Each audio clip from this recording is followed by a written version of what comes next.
RSS General Secretary. In a recent statement, he has sparked a debate. He has said that there should be a swap in using the term Bharat over India. Now, RSS General Secretary Dattare Hosable has said that in English it is India, but in Indian language it is Bharat.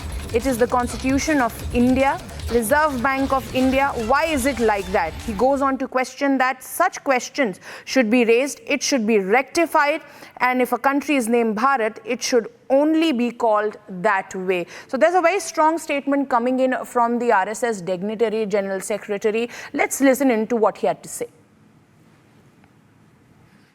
पिछले दिनों में सरकार के एक G20 के निमंत्रण में अभी जनवरी 26 को प्रधानमंत्री ने उस समय राष्ट्रपति के अपने राष्ट्रपति निवास पर भोज के लिए निमंत्रण में इस बार प्रधानमंत्री अपने जनवरी 26 तारीख के कार्यक्रम के लिए संगीत के कार्यक्रम के निमंत्रण में रिपब्लिक ऑफ भारत ऐसे अंग्रेजी में लिखा, क्योंकि भारत के नाम को इंडिया ही कहना चाहिए। वो इंग्लिश में इंडिया है और भारतीय भाषा में भारत है। क्या ऐसे हो सकता है इस दुनिया में कहीं? कॉन्स्टिट्यूशन ऑफ इंडिया भारत का संविधान, रिजर्व बैंक ऑफ इंडिया भारतीय रिजर्व बैंक, हर जगह पर ऐसे क्यों करना पड़ रहा है? प्रश्न उठना चाहिए, इसको ठीक करना ही पड़ेगा ना। देश का नाम भारत है तो भारत ही कहो, और एक इंडिया क्या और एक क्या? Well, we just heard the RSS General Secretary, viewers. He is asserting upon the fact that when the name of a country is Bharat, then most important institution like the Reserve Bank of India or terminology like Constitution of India should be rephrased, and the usage of word Bharat should be preferred over India. Joining me live on this broadcast is VHP's national spokesperson Vinod Bansal.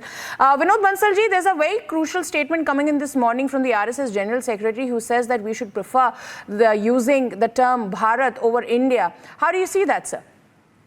Definitely, the cultural name of the country is definitely Bharat. The ancient name of the country is Bharat. The values and the ethos of the country denotes by the term the word Bharat. Bharat जो है ना, ये भारत जहाँ भरत खेलते थे और जो शेरों की संतानों से खेलते थे। आप देखिए, भारत का नाम लेते के साथ ही हम भारत माता बोलते हैं उनको ना, कोई इंडिया माता नहीं बोलता ना जी। ये अंग्रेजों के कारण हमारा नाम इंडिया पड़ा। अदरवाइज कहीं हमारे पुरातन कहीं शास्त्रों में, ग्रंथों में, कोई एंशिएंट वैल्यूज में, कहीं सिविलाइजेशन में कहीं इंडिया का कोई नाम ही नहीं था। अंग्रेजों ने नाम रखा और हमारे संविधान में भी लिखा हुआ है कि इंडिया दैट इज भारत। तो हमारा ऐसा मानना है कि स्पष्ट रूप से इस देश का जो असली नाम है उसी के नाम से देश को पुकारा जाना चाहिए, और धीरे धीरे करके लोगों को ये इंडिया वर्ड से थोड़ा सा परहेज करना चाहिए। देखिए, हम मानते हैं कि अभी चूंकि संविधान में लिखा हुआ है भारत है, वो उसको इंडिया भी बोल सकते हैं, लेकिन जैसे जैसे आप भारत माता की जय बोलोगे तो निश्चित रूप से आपके अंदर जो माँ भारती के प्रति प्रेम जागेगा, माँ भारती के प्रति आपकी श्रद्धा और विश्वास जागेगा। इंडिया कहने से वो भाव जागृत नहीं होता, तो इसलिए नाम का बड़ा प्रभाव है। इसीलिए लोग कहते हैं कभी जो नाम वो पुकारो जिससे आपको आदर्श नजर आए, नाम वो लीजिए जिससे आपको जो है वो कहीं ना कहीं इंस्पिरेशन मिले, तो प्रेरणा मिले। तो इसलिए उनका जो कहना है बिल्कुल ठीक है, और निस्संदेह प्रत्येक भारतीय को अपने देश का नाम भारत करके पुकारना चाहिए। हम अपने हर एक कम्युनिकेशन में भारत शब्द का ही प्रयोग करते हैं, चाहे अंग्रेजी में भी लिखें तो भी हम भारत शब्द का ही प्रयोग करते हैं। तो ये हमारा जी बिल्कुल। विनोद बंसल जी, हमने पहले भी देखा है कि किस तरीके से G20 के समिट के दौरान भी जब प्राइम मिनिस्टर बैठे थे और सभी देशों के नाम आगे लिखे जाते हैं, तो इस बार प्राइम मिनिस्टर ने भारत उनके टेबल के आगे लिखा हुआ था इंस्टेड ऑफ इंडिया। तो क्या लगता है कि एक पुश चाहिए हमारे कंट्री को कि इसी राह पे हम आगे बढ़े? निस्संदेह देखिए, प्रत्येक भारतवासी जो है वो भारत से जाना जाता है, और आप देखिए कि विदेशों में जिस तरह से अंग्रेजों ने जो प्रचार किया इसके कारण उसका नाम इंडिया पड़ा। अन्यथा तो, और देखिए भारत के नाम से ही लोग जो है उससे जो भारत के लोग हैं उनको भारतीयता जागती है, भारत के प्रति प्रेम और उसके प्रति जो समर्पण का भाव जागृत होता है। मेरे देश का सैनिक जो है जब सीमा पर लड़ाई लड़ने जाता है तो इंडिया की जय नहीं बोलता, वो भारत माता की जय बोलता है।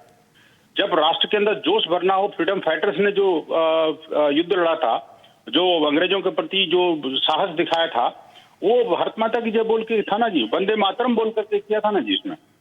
तो मुझे लगता है कि ये जो हमारे देश का नाम जो भारत है, जो भारतीय परंपराएं हैं, हम हमेशा ही कहते हैं, कोई इंडियन परंपरा नहीं बोलते उसको, भारतीय परंपराएं, भारतीय जीवन मूल्य, भारतीय दर्शन, भारतीय जो पुरातन जो शिक्षा पद्धति है, ये सब चीजों को एक सम्मिलित अगर बात करते हैं तो देश का नाम भारत ही उचित माना जाता है। और देखिए सब और संवैधानिक भी है, कोई गलत नहीं है। तो yes, Mr. Bansal. Yes, Mr. Bansal, you've put those views very amicably as to how there is an urgent need that we should switch from India to Bharat and prefer using that term more. Thank you for speaking to Republic TV.